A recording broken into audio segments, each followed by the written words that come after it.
Allison-Dale Earnhardt sandwich. In a 2-year period, Phil Parsons won 5 races on the International Sedan Series. Allison slips by as Parsons drops way down low, and Bobby passing trouble in turn number 2.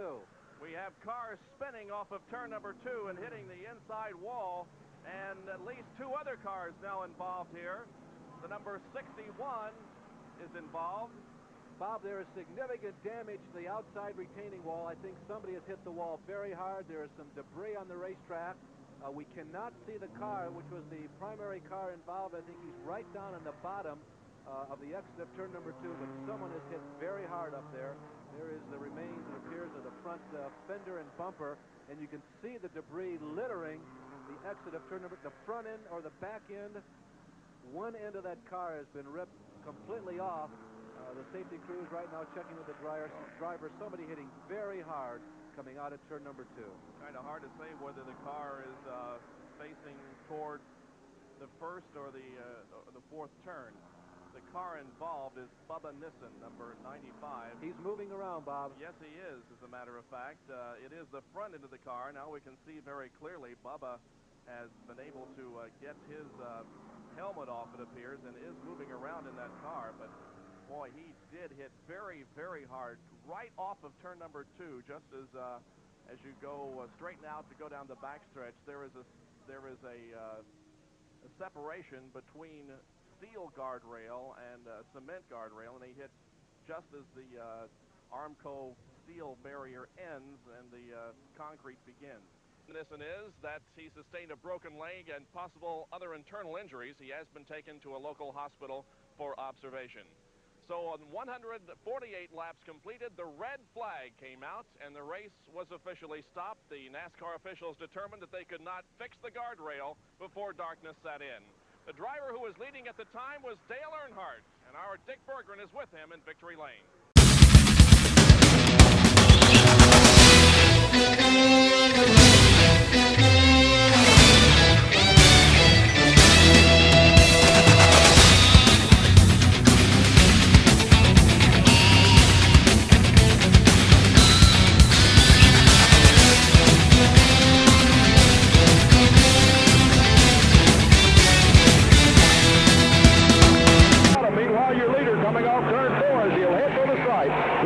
The winner, Earnhardt. The story is second. Bonnet's on the inside. Elliott is still attacking. Elliott trying to take away second spot. Bonnet will contain it. It'll be Neil Bonnet for second place. Bill Elliott in third, and the Bandit Harry Gant, last year's winner, is settled back into fourth position as they come across the line. The tough customer, Dale Earnhardt, wins it for Wrangler. The Wrangler brand's Dale Earnhardt, winner of today's Winston Cup race.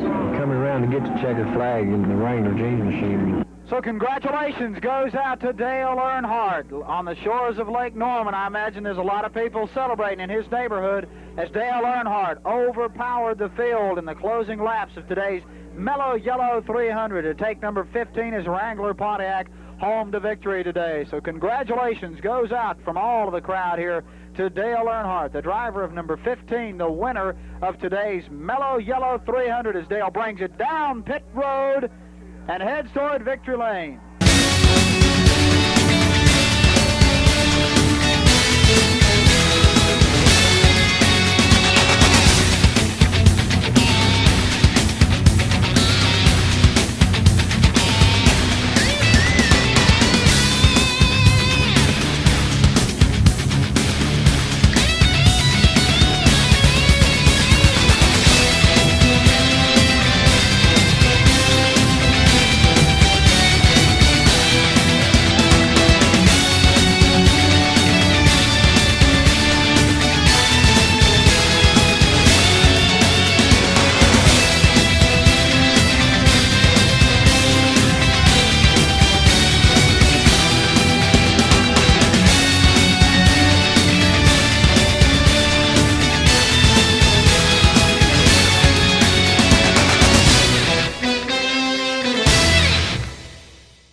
Earnhardt as they come to the line and now hit for turn one. And Ron Bouchard of Pittsburgh, Massachusetts keeps Dale Earnhardt in favor. Dale Earnhardt moves high, and he's going to be looking to do battle down that back chute. Meanwhile, your leader, Sammy Yard, going very carefully toward 3, but here comes that battle for second spot off of 2 midway down the back straightaway. Sammy Yard's in heavy lap traffic. Earnhardt knows there's a lot of money riding between second and third. Earnhardt comes down to the inside.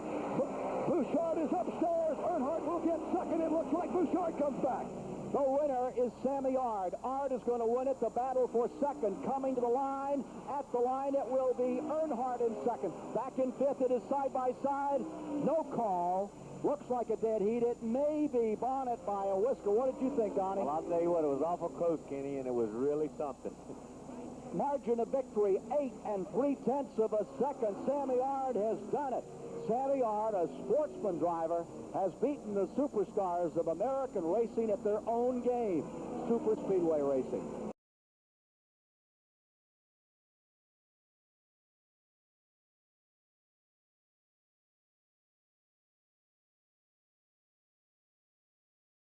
That is what the 44 can do.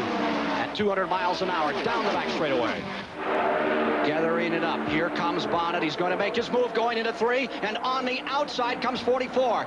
Bonnet is going out in front. On the outside, Labonte tries to get through. He's sideways. Oh, he hit. He gets hit. Goes in the wall. 1, 2, 3 automobiles. The leaders are charging for the finish line. Down out of turn number 4 come your leaders. And at the line, the winner of the clash is going to be Neil Bonnet. Waltrip will take second, and coming across in third is Bill Elliott, as 3 cars have crashed up in turn number 4. You see Baker's car, the Ford Thunderbird, entered by the Wood brothers, in trouble. Terry Lamonte's car getting out of control way high on the track and sliding into the wall, and taking with him Dale Earnhardt. Does Boyd have enough? Can he stay there? He had no time to practice, no time to really get the car massaged and ready for this race. Car that's almost fresh out of the box, but it has the master. Now Earnhardt makes his move going to turn 3. Baker comes with him. Earnhardt into first, Baker into second, Voigt dropping to third. Around they come through 3. Voigt way high on the track. Down to the inside, under A.J. Voigt, moving up is Kyle Petty. Here they come, pounding for the finish, and Kyle Petty leans on A.J. Voigt. Here comes Baker to the outside. Winner's going to be Earnhardt. Checkers flying, and the Fords have done it. They have run slowly in qualifying, but there ain't no holding them back now, David. There certainly is, and that car of Dale Earnhardt's has been running very strongly all week, and what a performance he put on today. Poor old A.J. Voigt, of course, leading so many laps, but you just know in the back of your mind that if you lead the penultimate lap in one of these really high-speed races, you almost sealed your fate. Nothing but the concrete on the outside of 3 and 4. Last time, down into 3. This is where Bonnet likes to make his move. He stirs up his fortitude, and he makes the dive to the inside. Bonnet finds the hole. He goes into first place. At nearly 200 miles an hour, they take that shot. Neil Bonnet is in front. Richard Petty is in second. Cale Yarborough is in third. Here they come to the line. Richard Petty is coming back on the outside. It is Yarborough on the inside, but the winner is Bonnet. And there is a spin just at the end. Bobby Hillin spun just at the end of the event. Bobby Hillin, fortunate that it is nothing more than just a spin. What a remarkable finish. 3 cars side by side across the line. And Neil Bonnet continues to wrestle number 75 across by inches here on the Daytona Speedway in 1983.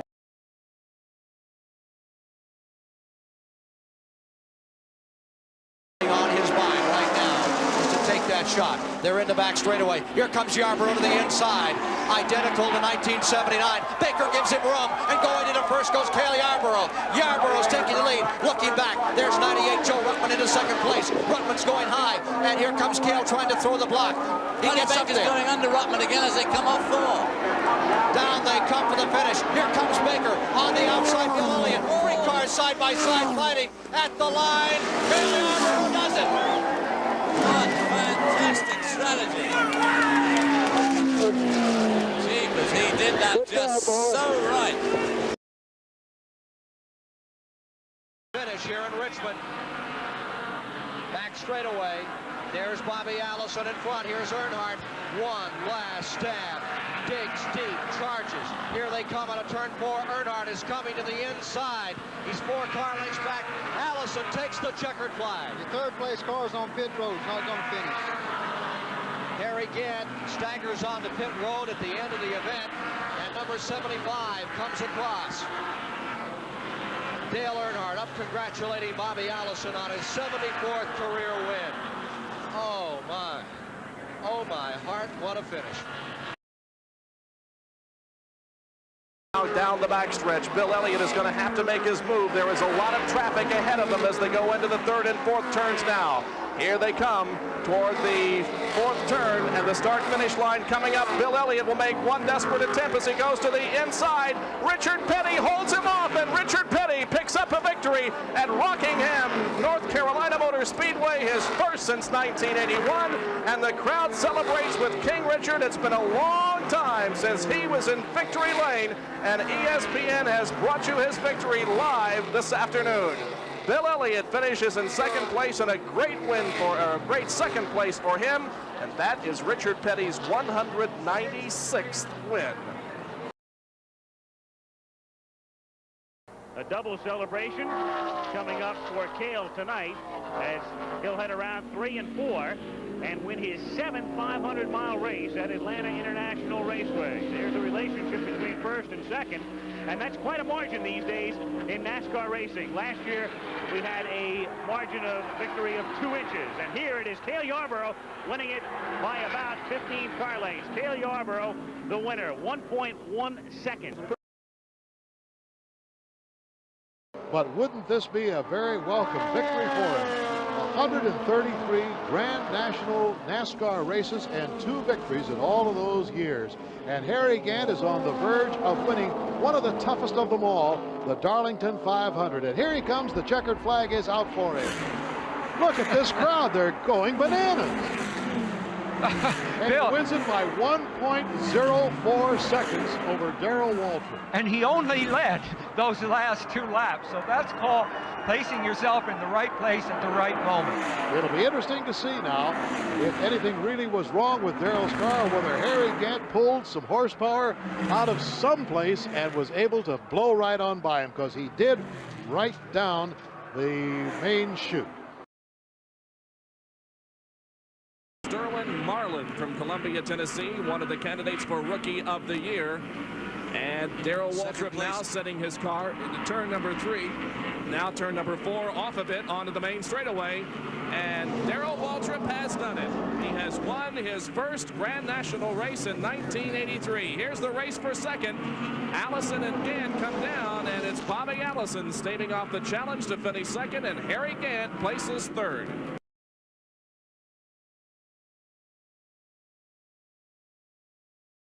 The spring race. Petty on the backstretch, leading Benny Parsons. Parsons closes in. Will he try it at 3? Some drivers say if they don't try it here, it's too late to do it. Elliott makes a bid to come past Gant. Parsons slides back a bit, as does Lake Speed. Richard Petty is continuing to power off the 4th turn.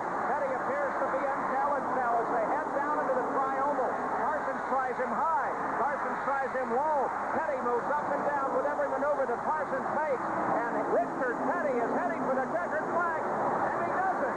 The checkered flag flies for Richard Petty, the winner here at Talladega. Big number 43 has done it once again. 906 starts for Petty, his 197th victory. The STP Pontiac, and the crowd is certainly happy with that victory. Robin Pemberton and the crew greet Richard on pit road, ready to take the ride in the victory circle. Just a short conversation with Robin there at the driver's side door, and now the car moves off again. Waltrip right now, I would imagine, just holding his breath, as anybody would, looking to the flag stand for the checkered flag.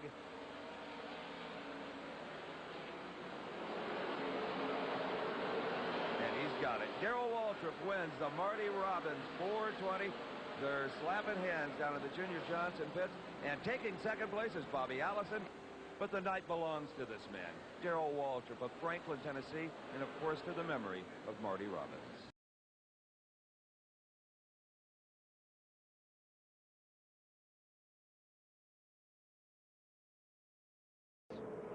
valve cover retainer washer was what broke what another man heard. You'd think those mechanics would be deaf after all those years to hear something as minute as that, Bill. When it's something that important, kid, you can always reach back for a little extra hearing or anything. Here comes Neil Bonnet down. Richard Petty is closed up some as we get down to the finish. It will be a checkered flag 2 years in a row. Neil Bonnet pulls it off and wins the near $500,000 World 600 on the mile-and-a-half Charlotte Motor Speedway. There you see his crew. They're as tuckered out as the driver must be. As the car is coming in headed for victory lane, Charlie Harville will be there with Neil Bonnet to find out how one feels after 600 torturous miles on this high bank, high speed super speedway at Charlotte, North Carolina. And he looks sharp. The Monte Carlo SS, the Piedmont pacemaker, the pride of Chesapeake, Virginia, is on his way. You have to have feelings and emotion for a young driver like this who has persevered and persevered, and he's around for the finish. Harold Kinder waves a checkered flag. He has his hand out of the window for Ricky Rudd. It's his first victory ever coming here at Riverside, California. Second place goes to Bill Elliott. Third place, car number 33, Harry Gant. Fourth will go to Earnhardt. Fifth place looks like Dick Brooks. His crew ecstatic. They're happy, they're overjoyed. What an opportunity and what an emotional moment.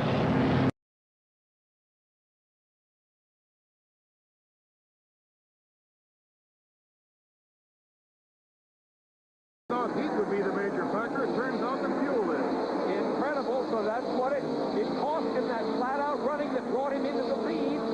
Probably made the difference between his being able to finish and not finish. That is incredible, but of course it catapults Buddy Baker into an absolutely clear lead. Bill, he's unthreatened by anyone at this point. So Buddy Baker, who has yet to win the Firecracker 400, looks like he is going to come in if he can keep it together. And this would be there. He goes. Checkered flag for Buddy Baker. And there's a big puff of smoke down that main straightaway. Somebody blew. But it's not going to bother Buddy Baker. He officially has come across the finish line with the checkered flag. Have a chance to win. Waiting to see what an amazing last lap. It proves one thing, that until you come by and get that checkered flag, boy, you just can't let up a second. And I'm sure it wasn't anything that Terry Labonte had any control over, Sam. No, it was the hard running that did him in. I was certainly wrong about that. I thought he had at least a lap or two margin, but when you have to run absolutely flat out to catch up that way, you're using the gas. And Buddy Baker was able to slipstream, to draft right to the end and to victory.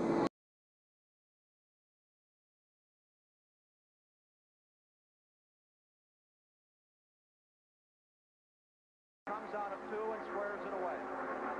I think he'll make the move as he goes into turn 3 right now. He's heading down the backstretch. He makes his move, moves around Darrell Waltrip, bringing Bobby Allison with him. That's what he was hoping he would do.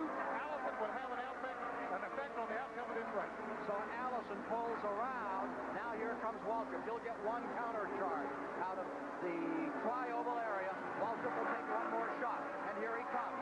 Allison dropping down, giving him room.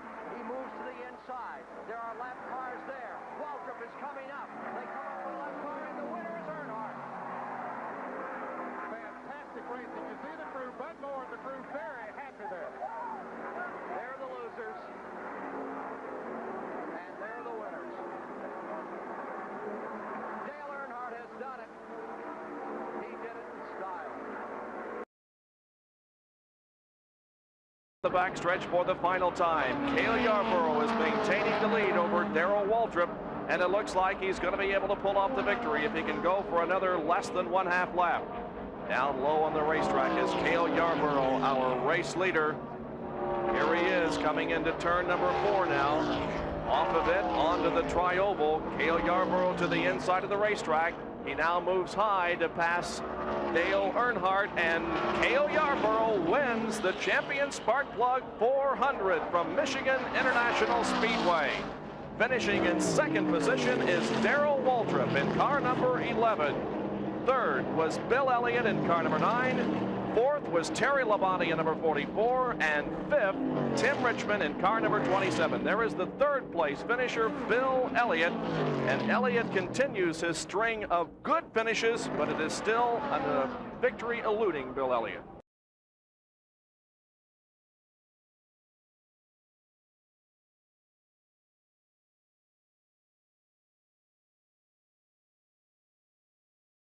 Driver, and right now he's got it all. All he's got to do is run a couple of more corners, and it's his. The Dover 500 victory is in his back pocket. Bobby Hillen Jr., the rookie, is going a little bit wide, but he makes it past. Bobby Allison takes the checkered flag. He's a winner. And these guys are winners, too. The crew for Bobby Allison in car number 22, who did such a sensational job in the pits, as Bobby did out on the racetrack. So another win for the captain of the Alabama gang, Bobby Allison. We'll be back to talk to him and have some closing comments right after this.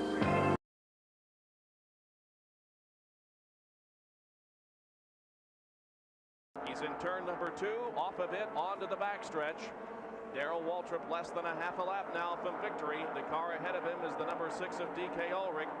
He approaches the back end of that car, but off the accelerator just a little bit, and he wins the race. Finishing second is going to be Dale Earnhardt, and third is Bobby Allison. And Allison got up very high in turn number 4 there on the last lap in an attempt to catch Dale Earnhardt, but could not take the position away, and so that's how they finish. Waltrip wins, Earnhardt is second, and Bobby Allison finishes third. And now Petty finds himself out in front as they're getting ready for the checkered flag. One time previously, Petty has come to victory in this event. He started the race today in 20th position, and a resurgent Richard Petty is rolling to the line. He is going to win the Miller High Life 500 for 1983. Waltrip will come across in second. Finishing in third will be Benny Parsons. In fourth is Terry Labonte at the line. But the accolades go to Petty. He's done it. He's won number 198 in his search for 200 career wins.